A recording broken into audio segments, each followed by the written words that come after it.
Dear viewers, welcome to the Persecution Report, a podcast dedicated to uncovering the truth behind the current situations in Bangladesh. I'm Bidit today. Today, we'll talk about the post-election scenarios in Bangladesh. We know that in February, the country had general elections, which led to the formation of the new and the current government. After almost 18 months of Yunus regime, the country awaited for long an election which took place and that gave a government and that made an end to the Yunus's very autocratic and dictatorial and fascistic regime of 18 months. Of course, there are expectations, but of course, the reality may not be the same. So, in today's episode, we'll talk about how the current government is shaping up. What can we see after the election? What are the differences the current government can actually make? What the reality in the ground, particularly from the perspective of the law and order situation, which was the worst during Yunus's regime. We'll also look at the economic situation under the current global situation, global conditions. As you know, that the Middle East crisis is getting worse every day, and that has certain and very impending implications on the global economy as well as the economy of Bangladesh. So we'll also talk about that. It's not just about the influence of the global situation, but also how the government is actually responding to the internal problems, which certainly didn't look good during Yunus's time. So we'll talk about all these situations and issues today. In order to discuss these issues, we have Dr. Mamun Rashid, economist and academic. We have Mr. Tanwi Imroj Alam, member of the executive board, editorial board of BD Digest. And we have Mr. Anwar Shadat Jihan, aerospace engineer and columnist. First of all, I will come to Mr. Tonoim Roja Alam for his take about the current situations. Particularly, we see that the the law and order situation, as well as the level of social certainty and uncertainty, social security, how things have been shaping up in the last 1 month of the current government, and whether or not this is just kind of a continuation of the previous regime, or can we see something really and qualitatively different? Over to you, Mr. Alam. Thank you, Bidda. When a new government comes to a country, people would expect to something better or something good. Given that 18 months of Muhammad Yunus, the expectation of Bangladeshi people on this government was very high. Given what's happening in Bangladesh, we are seeing a continuation of persecution, continuation of anarchy still prevailing in Bangladesh, especially when it comes to the members of Bangladesh Awami League, leaders of Bangladesh Awami League. Nothing has changed. Our rights have been eradicated.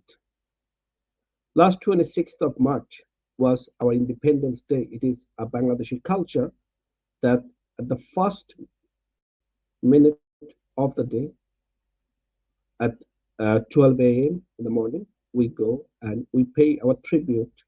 We commemorate our martyrs. We place a wreath, offer a minute of silence. This is our tradition. This is who we are, and this is an unalienable right for the Bangladeshi people to pay tribute to our national heroes, the martyrs of 1971. Bangladesh Awami League is barred from such action. We are barred from having the right to commemorate. There is no human dignity. Our people still are rotting in jail. Whenever our people gets bail from the jail gate, they are arrested again in false fabricated charges. Bangladesh Chapter League, the student wing of Bangladesh Awami League. Hundreds and thousands of our students, young people, are not allowed to go to the class for their exams. Hundreds of them lost their degree, their certificate have been cancelled. None of these issues have, have, have been addressed, and what we see is instead of addressing this gross violation of human rights, now there are more. Thank you so much. This is the current situation. Thank you very much, Mr. Allen. One thing we have to highlight here, which is very, very important, and I'm sure we cannot actually ignore the fact that the culture of mob violence, the culture of anarchy, which Mr. Allen alluded to, effectively started from the July-August incidents, right? And that's a time when anti-state and criminal elements burnt police stations, killed police officers, and also got engaged into subversive activities, right, which are punishable. We have seen in Sri Lanka, in Nepal, these sort of activities in the name of uprising were dressed according to the established law of that country. So, Mr. Jihan, what do you think about? Because you can still see there are controversies about those issues, and the government is not decisive whether or not the full force of law of the country should be acted against those criminal elements who perpetrated these activities in July, August 2024. Thank you, Professor Dev. So, by this government, you mean the BNP government, right?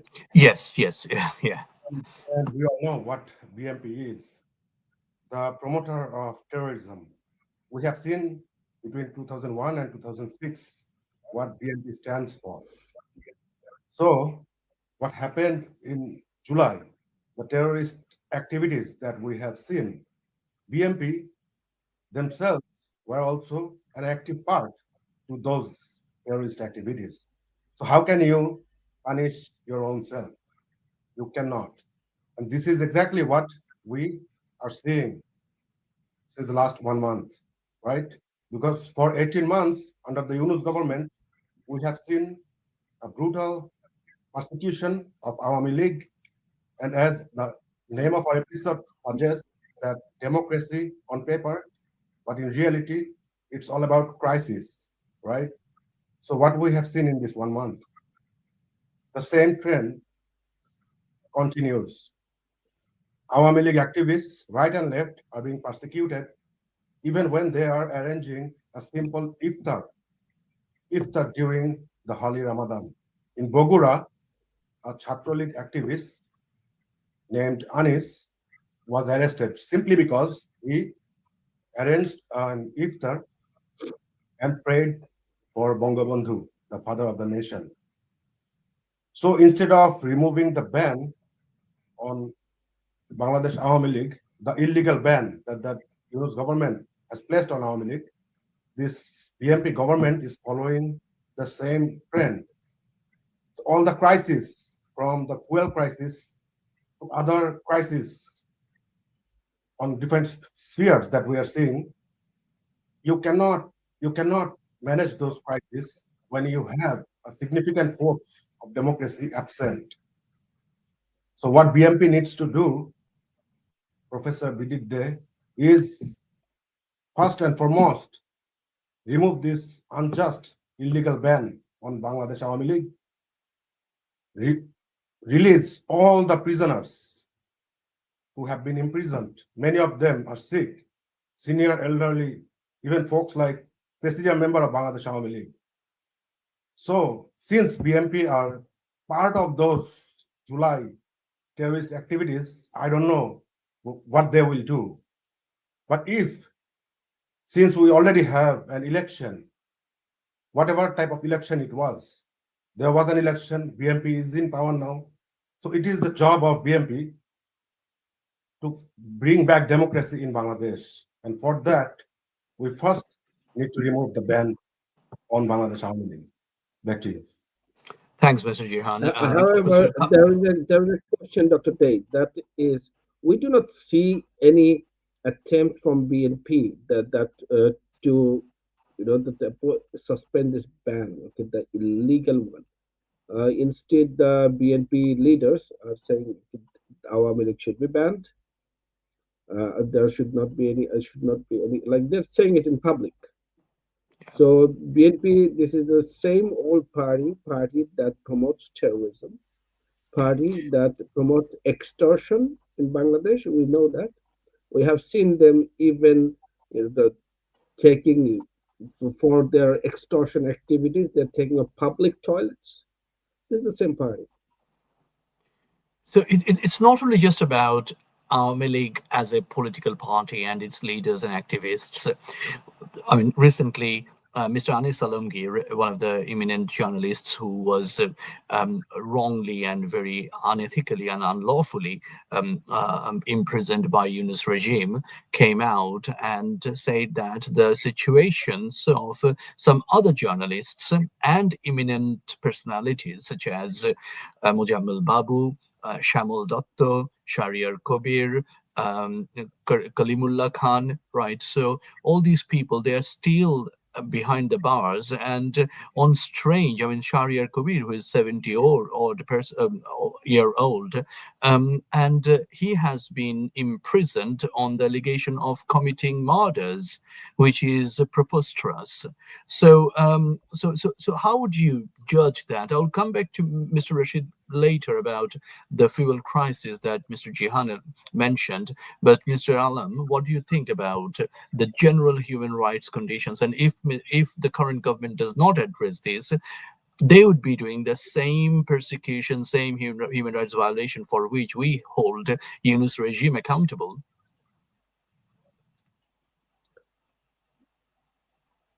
The basis of all human rights is human dignity. And this government, they are preventing people from having that rights. And not in secret, not tactfully. They're doing it openly. In public sphere, we hear what their people are saying. As I mentioned before, we did not even have the right to commemorate. And that speaks the volume. The jails are still full of innocent members of Bangladesh Awami League, most of whom are young, the youth. They fear that youth should be in jail. So there should not be any movement by Bangladesh Awami League. That's their tactics. The tactics of fear. The another tactic is the tactics of fear. The BNP leaders openly threatening people in their speeches, not only in the local level, also in the central level. The central people from central, the party center, are threatening people. Few of them have become the face to, that a human face they're putting, but most are not. This party, BNP, we Bangladeshi people, we know who they are. They're corrupt. They always takes Bangladesh behind. And this is exactly what they are doing right now. There is no rule of law. There is no due process. Thank you, sir. Thank you. Tanay Bhai, the party president himself, the party chief himself, is proven corrupt by the Federal Bureau of Investigation of the United States. Just putting it on the record. Yeah, of course. Thanks, Mr. Jihan. Thanks, Mr. Alam. So we can see that when it comes to law and order situation, when it comes to governance, when it comes to human rights conditions, it appears that the current BNP government is actually following the textbook of Yunus regime. And in effect, we do not see any difference. In the last 1 month, there has been the same level of crimes and murders. So the social security is at the rock bottom level. The level of insecurity people are currently feeling or facing is sort of same as what it happened during the 18 months period of Yunus regime. But at the same time, dear viewers, you all know that we are on the verge of, perhaps, if not yet, we are entering into perhaps the biggest global economic crisis. With the Middle East situation going from bad to worse every day, we feel that many countries, or all countries around the world, will be facing severe economic hardship. And where do we stand about it? Do we see that Bangladesh government is making decisive and promising and proactive measures, or they're sleepwalking into an economic crisis? On that point, I would like to hear from Dr. Rashid that how the fuel crisis, how the Middle East crisis is going to impact on Bangladesh and what the government is doing currently in that regard. Thank you, Professor Day. I believe you can hear me. Yes, thanks. Let me start with referring to the previous discussion a bit. If you look at the strategies, as you're asking me whether the current government, Bangladesh Nationalist Party, whether they're ready for the economic crisis that is coming or already happening. You see, BNP has two selling points, or used to have two selling points. One is they used to call themselves uncompromising on many aspects, and also they are multi-party. They are the introducer of multi-party government democracy in Bangladesh. That is their selling points. Now, if you look at these two selling points now in the current context, the first one, BNP is no more uncompromising. They have compromised the entire safety, security, and sovereignty of the country. That's how they came to government. We all know it. And BNP is also obstructing their very promise that they are multi-party democratic, kind of like supporting or promoting multi-party democracy. They are stopping Awami League. And also, we shouldn't forget that they are also indirectly stopping Jatiya Party as well. If you remember the recent election, for some reason, Jatiya Party being very strong in their own areas, especially in the northern part of the country, didn't get a single seat in their own region. It's quite suspicious. So the multi-party democratic condition, or the promise, or the key aspect of the BNP that has been going on for quite some time now is no more with BNP. So it's a completely different type of BNP that we see now. They are not fulfilling their promises. Now, looking into why I believe this government, the current government, is not prepared for the economic crisis, is because let us look into the institutional health that was left by the previous regime, the Yunus illegal regime. As you know, that our textbook example says that institutional health in a country, though it's institutional democracy in a country, depends on obviously institutional quality, the quality of the institutions. Aside to that, obviously includes rule of law and all other 7 measures that we have in the institutional quality.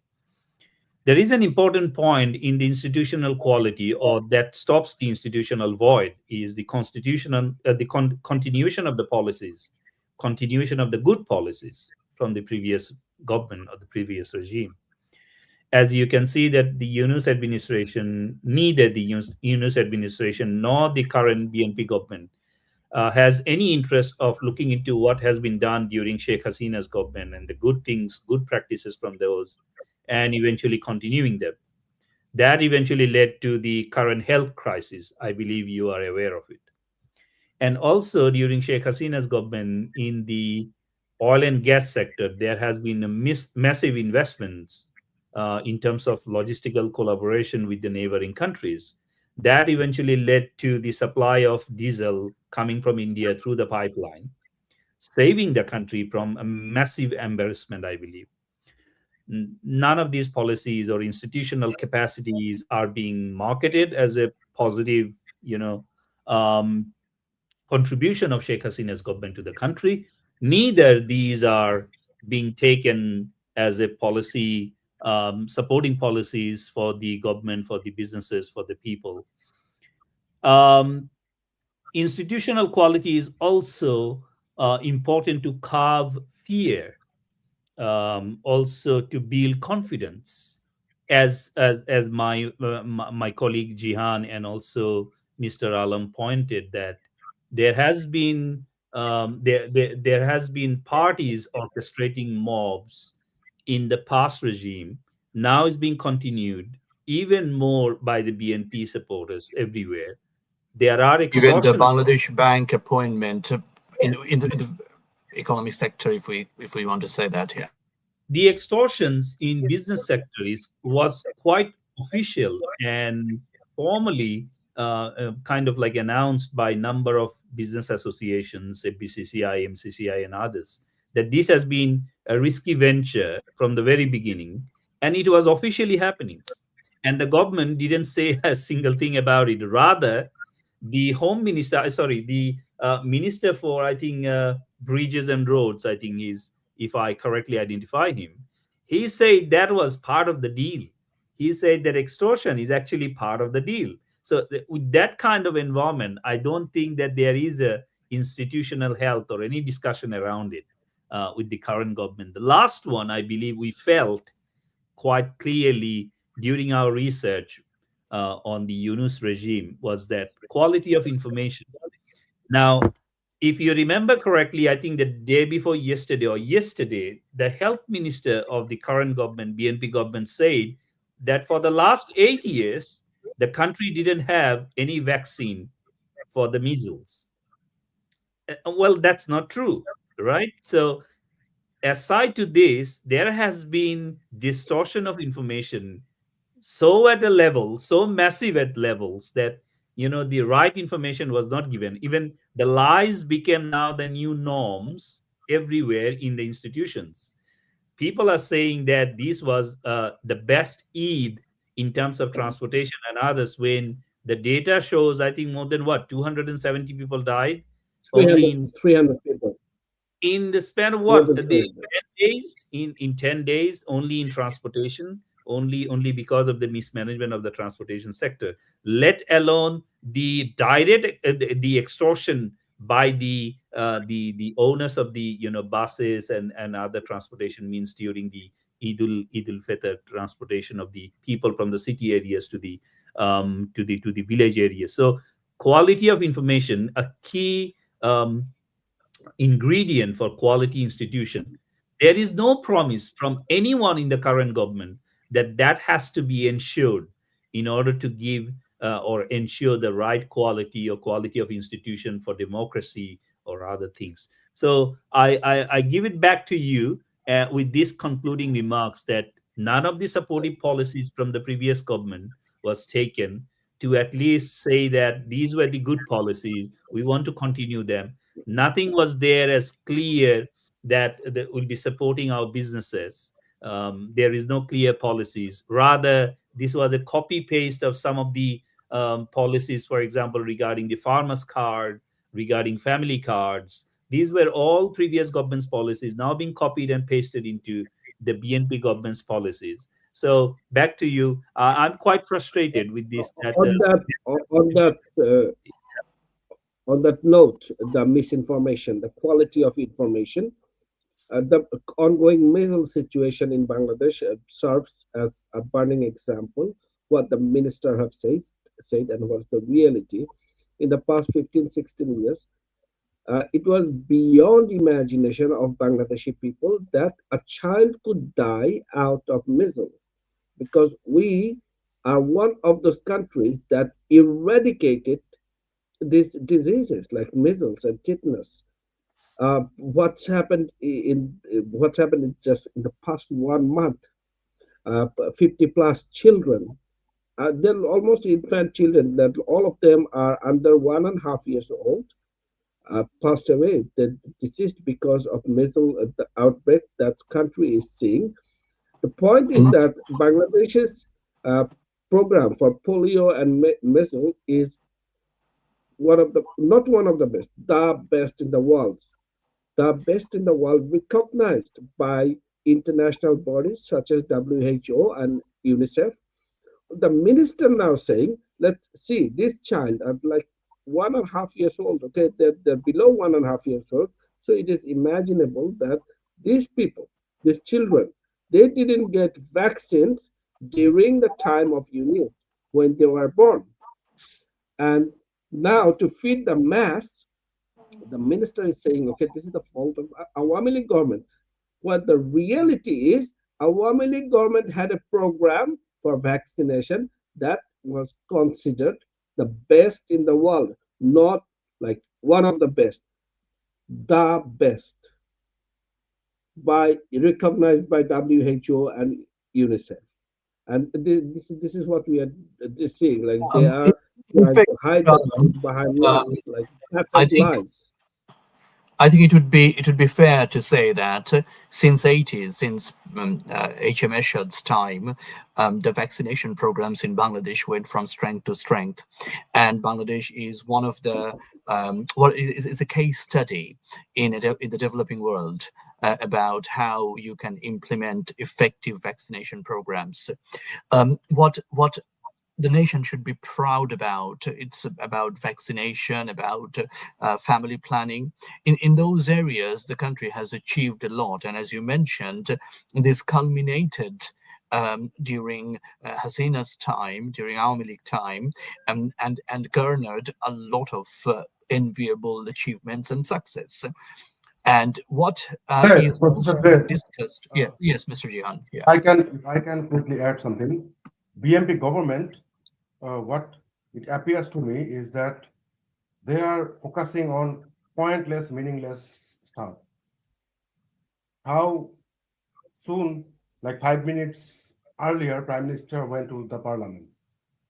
Prime Minister did that. Prime Minister's family member did that. They are busy about those because BMP, we all know, has a real bad image. Because BMP's last term in government was between 2001 and 2006, and we all know, and Bangladesh all know what they did. We, So we to became recover that, champion as the corrupt country, most corrupt country. We correct. were champion 5 years in a row between 2001 and 2005. That is Bangladesh Nationalist Party.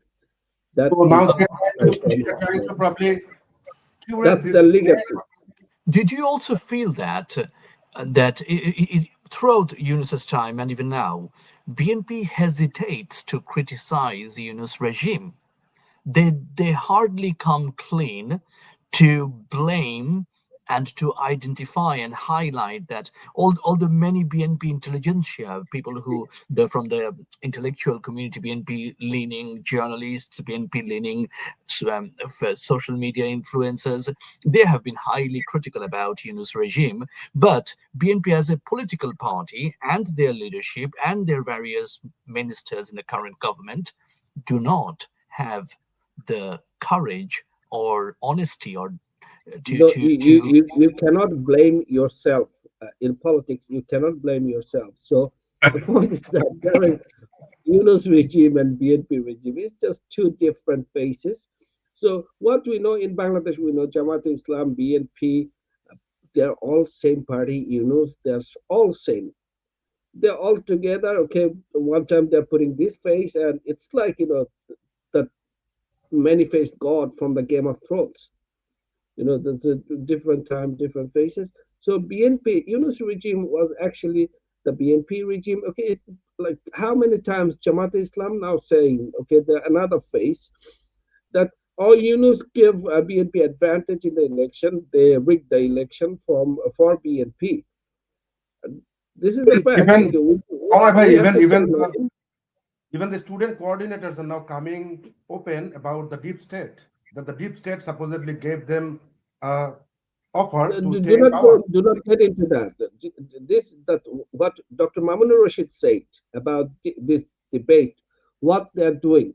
The country is going through like monumental problem, and so the people, to make sure people do not focus on those problems like our children are dying. It's an outbreak. Okay, our children, 1.5 years of babies are dying out of measles in Bangladesh because they didn't vaccinate it. Okay, here is something more interesting. See, from the measles program, the vaccination program we have are mainly funded by United Nations or European Union, all these foreign donors, and they have assured like till 2030 Bangladesh will get funding. So Bangladesh had the funds. They gave the funds to Bangladesh, and what they did, these funds were not used to buy vaccines.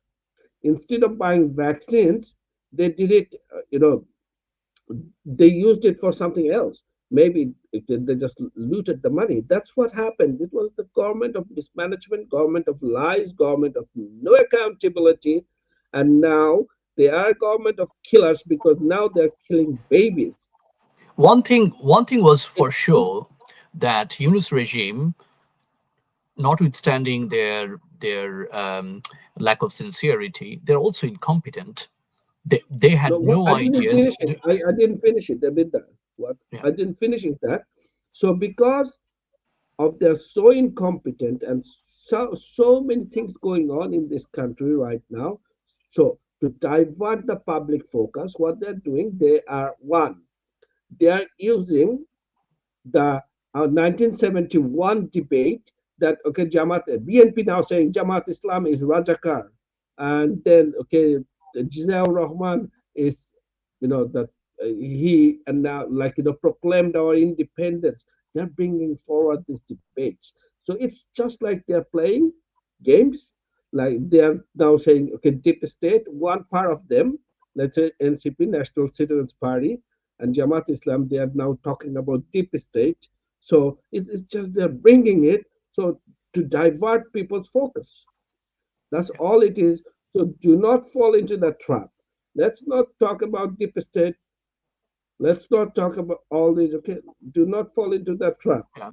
Thanks, Mr. Alam and Mr. Jihan. So, Dr. Rashid, from what Mr. Jihan and Mr. Alam said, one thing is for clear is that the country is not in a good shape right now.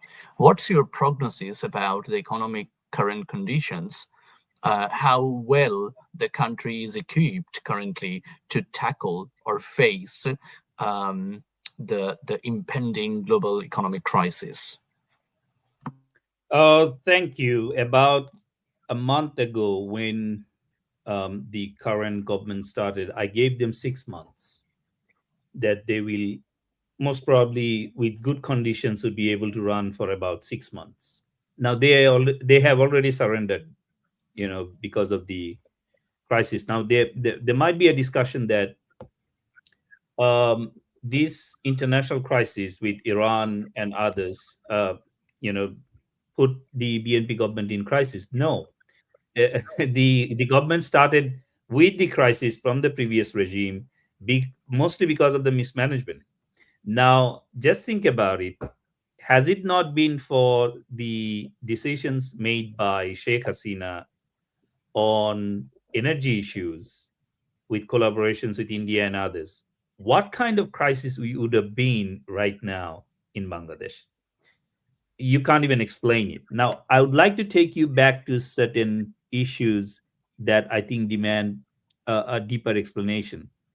Now, as we now know that people changed, but policy remains, as Mr. Alam emphasized on that this is actually the same Yunus regime. It's just different name, different people, with a different package. And that means they are still continuing the same propaganda and hiding the same problems. What kind of problems they are facing? Have you seen anything with the BNP government telling us about the health of our export. The export has been going down for the last 9 months, including this March. There is no improvement there, no policy change, nothing. That means the government is not ready in order to talk to the industries to revive the overall situation and also to curb the fear and boost confidence. Talk about inflation.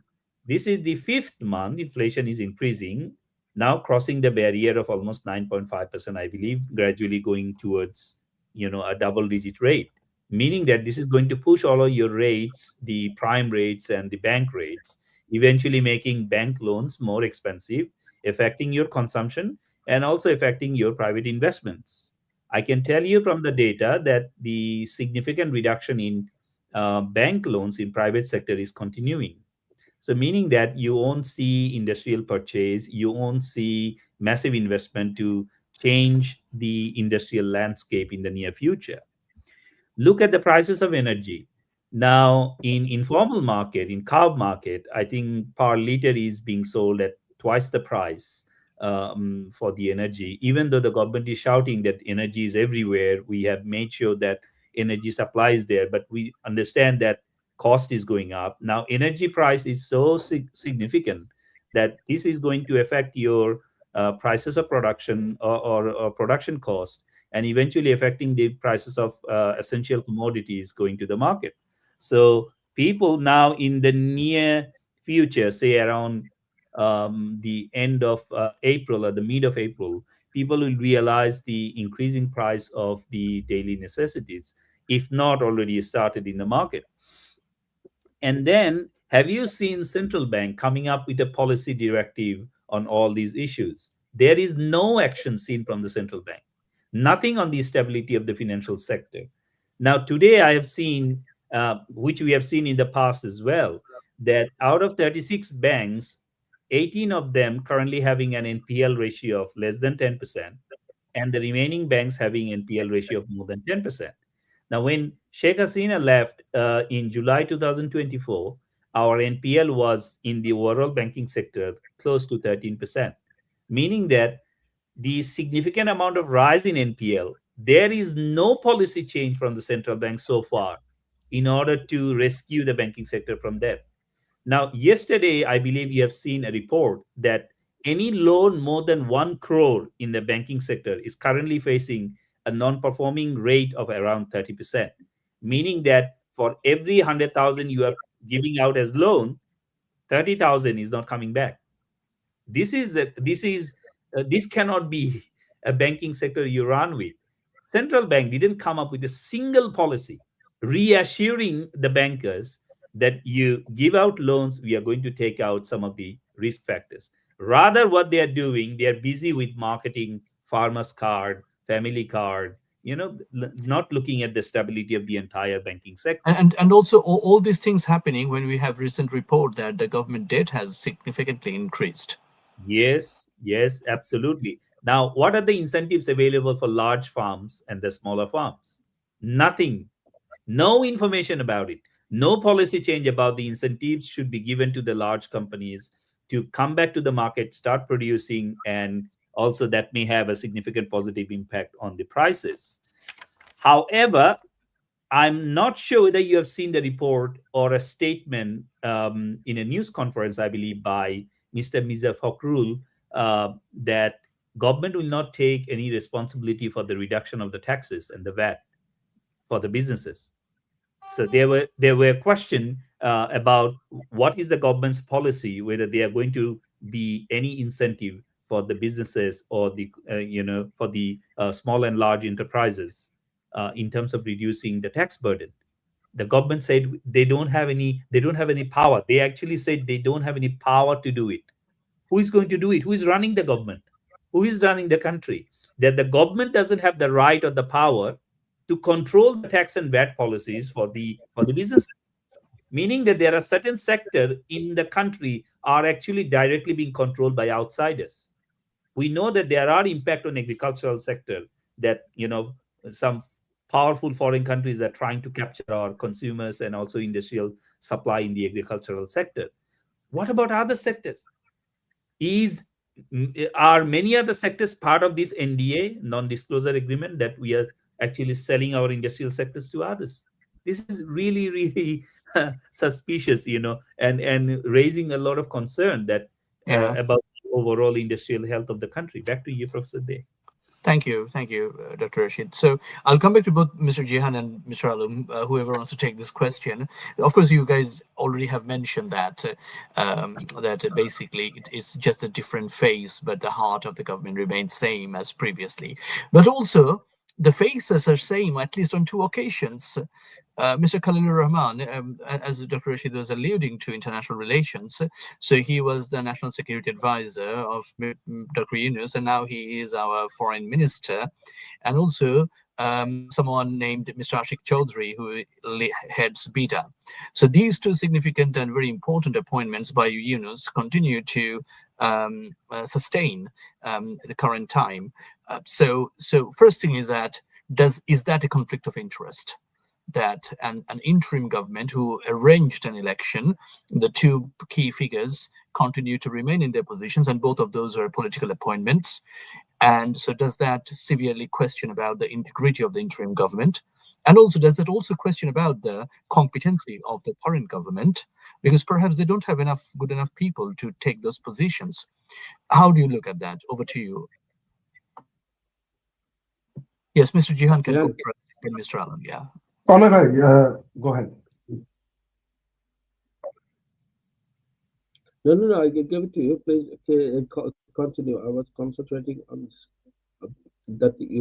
There remains a clear conflict of interest. Absolutely, there is a conflict of interest.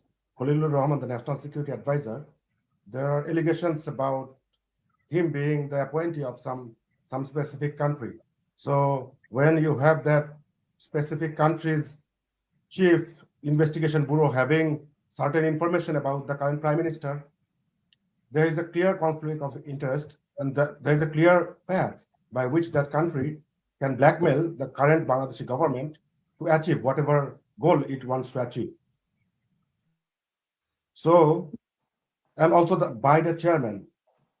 Yeah. Out of nowhere, he appeared in the scene of Bangladesh, but he continues to remain on the scene. I don't know on the basis of what. So there might have been some sort of negotiation between BMP and a certain group, Professor Day. And part of that negotiation was these two individuals who now are in current government. And you are absolutely correct when you say that perhaps they did not have good enough people. That's why they had to resort to this clear conflict of interest. It's either or both, so we cannot speculate here, but it seriously definitely raises serious questions about the current government's intent. Over to you, Mr. Allen. Conflict of interest, for sure, but there is something greater. Greater because, you see, out of all these people, we know two people in states, Ashik Chaudhry and Khalilur Rahman. So what do we know about these two people from the past 18, 19 months of Yunus government? That these two are the best at selling Bangladeshi interest, selling Bangladeshi assets to the foreigners, to foreign entities. That's their expertise. Ashik Chaudhry, we have seen selling our ports. Ashik Chaudhry, we have seen, doing deals with companies. Okay, we did like no regularities. Khalil Rahman as well. He is an American person. He is not even Bangladeshi citizen. This person, and it is as simple. These two. Don't you need to be a Bangladeshi citizen to be a minister of Bangladesh? Of course, okay, but they do not care. Okay, Bangladesh. Okay, as I said, the rule of law, the constitution, people's mandate, nothing is existent in Bangladesh right now. That's the whole point. That there is no due process in Bangladesh right now under these people. Mr. Alam, does it apply equally to the prime minister as well? As we heard that he was part of the he was in the UK and he was a UK citizen or something, so he surrendered. I mean, when it comes to a prime minister, Because he took an oath, I am not going to speculate as we do not have any definitive proof of it. Let's put it this way. But there are some people about whom we are sure. Khalilur Rahman is one of them. So when the best thing about Awami League, the members of Awami League, that we do not lie, we do not fabricate truth. Okay, we put it as it is. So we are not going to speculate about Tariq Rahman. We are going to give him benefit of doubt until we have proof, evidence. But to put it, that conflict of interest question, as simple as it is far greater than conflict of interest. It is that these two persons are really good at selling Bangladesh to foreign entities, and that's why they're here. Thank you. So we are reaching at the last 15 minutes of this episode, and we'll now talk about what's next. I know it's difficult to predict, particularly with the current situations. We have got economic uncertainties, we have got political uncertainties as well, because we know that Jamaat-e-Islami and NCP are behind the scene, and they are also trying to put pressure on the government. And that can potentially lead to further unrest politically. We can see that the law and order situation from the discussion that has completely collapsed, and it never improved from July-August scenario till date. So, Mr. Alam, what do you think about the general political trajectory? Where are we heading from here, and what's the future looks like to you? You see, when you have a government that follows the rules, the plays according to the books, understand the international norm, care about people and society, care about their reputation, and their past is good, you can actually predict.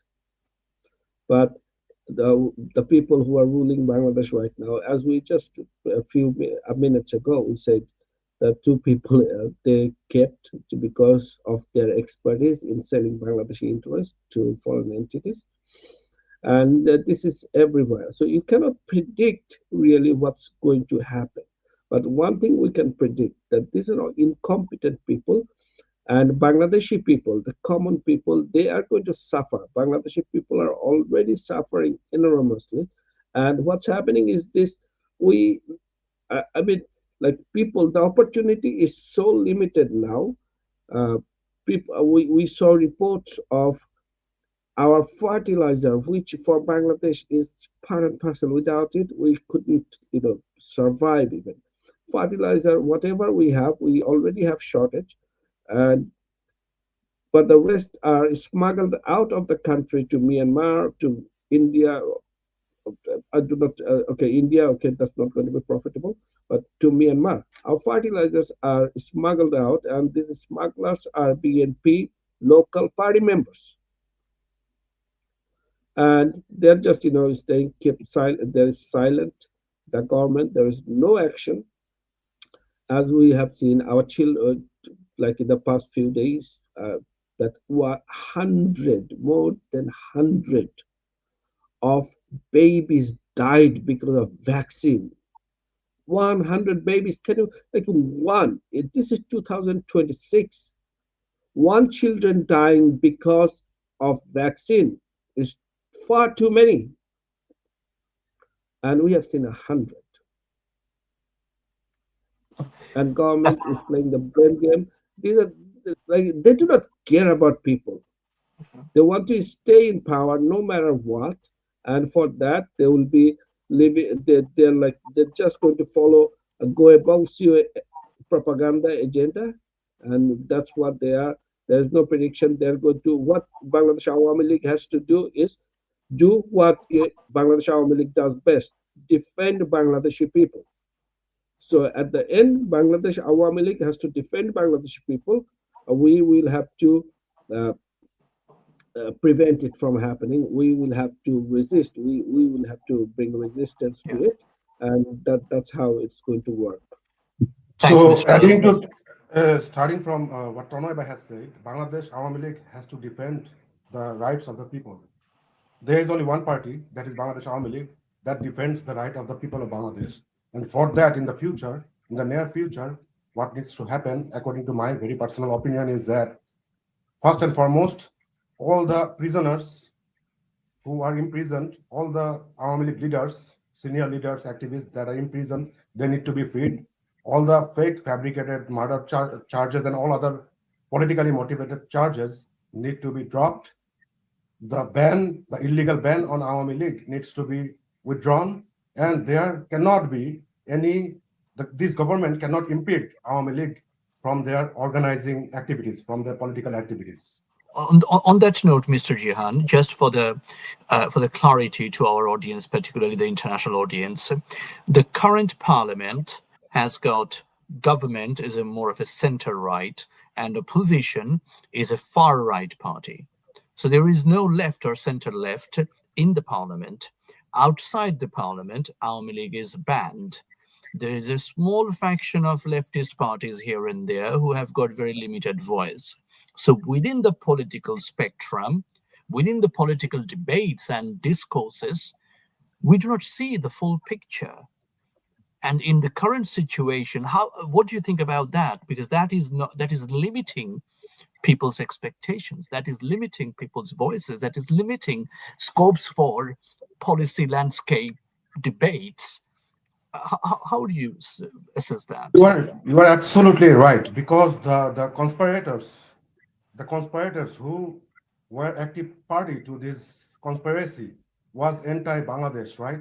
And the identity of Bangladesh is about secularism, is about nationalism, is about democracy, and is about political socialism, right? So when you want to change the total identity of Bangladesh, you exclude the people that you just mentioned, the left, right? Awami League and the other leftist parties.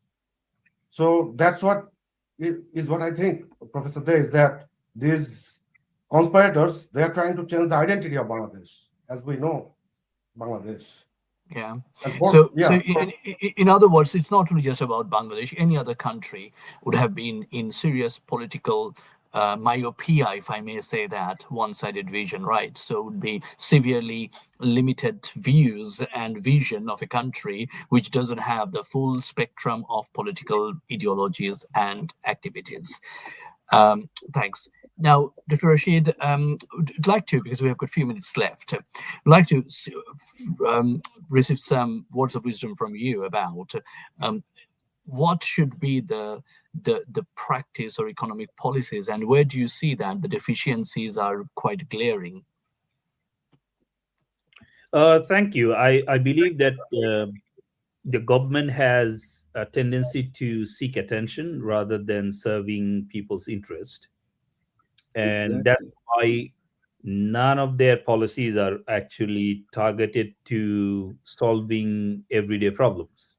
So you have possibly seen from the newspaper that the government is planning to do second Jamuna Bridge and second Podda Bridge. There's today's news, I think, or yesterday's news. So this is another point of discussion. So they won't be able to do it. There's no money in the country to do it.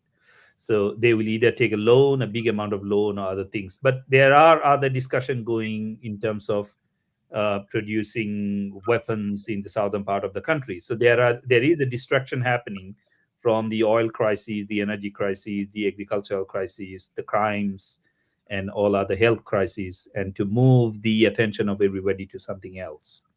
My advice would be slightly different. I have talked about it in the past.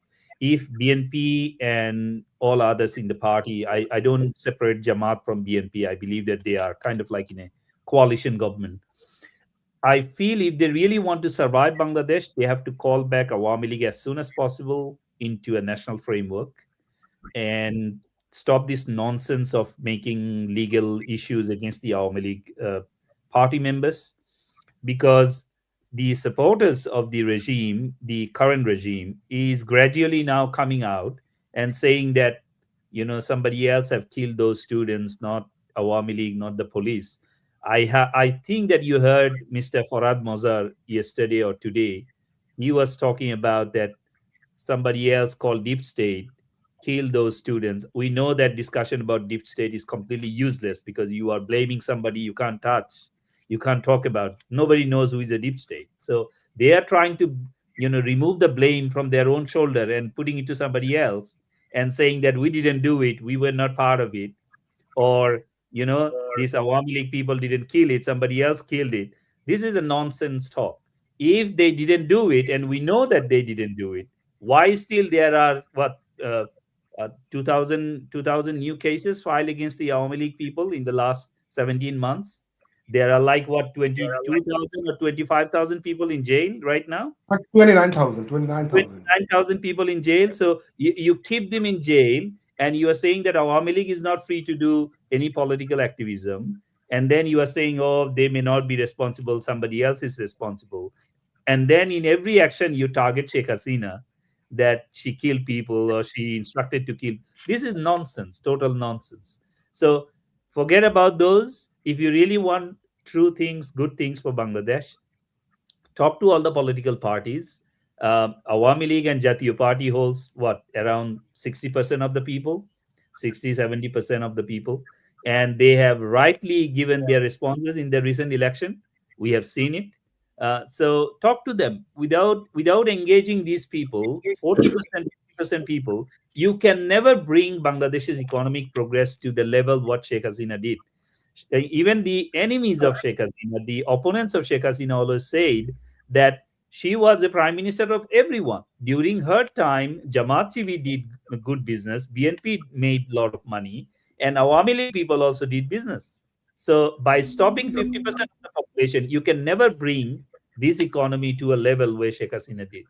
So I believe that this is the right time to talk to all This the is actually like Awami League coming back to Bangladeshi political landscape. Actually, that's good for BNP for the future, because we know that the difference between BNP and Jamaat Islam is not much, and Jamaat Islam now has a new front, which is National Citizens Party, and we know that BNP has people, okay, the right-wing people. There are some progressives. Then they have right-wing, like, who doesn't want to become Jamaat Islam, but they are Jamaat Islam, but they do not want that tag. So for that, okay, Jamaat Islam can take them using the NCP level, and those are extremely far right in BNP. Jamaat Islam will take them too. In Jamaat Islam, they can accommodate them. And the only way BNP can survive is that when Awami League will come, and people, they know that, okay, there's only big banner to compete against Awami League in Bangladeshi political landscape is going under BNP. So those with the center right and other right-wing mentality, they will stay with BNP. Otherwise, politically, BNP is, I see a gloomy future for BNP. Especially another thing we should consider, the bad governance they're going to provide, as they do not have people who can run the government. You'll have to, for running the government, you'll have to have those people, those quality people that do not have. Thank you. Thanks, gentlemen. Thanks, my esteemed panel member today. So, dear viewers, the summary is that the inflation is skyrocketing, the banking sector is hemorrhaging, the macroeconomic conditions look as feeble as you can ever imagine, while these economic indicators are demonstrating some serious issues and cause for concerns, where at the same time we see that the political landscape is still the same as Yunus's time. We see that the law and order situation has no sign of improvement. Rather, we can see further social issues such as death of children. We see transport accidents killing hundreds. So we are on the verge of a serious national crisis. And at this point, the least the government could do is to behave reasonably by lifting the ban on Awami League, letting the unlawfully and unreasonably imprisoned politicians, intellectuals, and activists out and establishing a consensus across the country for healthy political debate, for democratic practices, which can save the country from going into a complete disaster. Thanks for being with us. Till we meet next time, stay away, stay well, stay safe, stay informed. Thank you very much. I am Bidit Day signing off.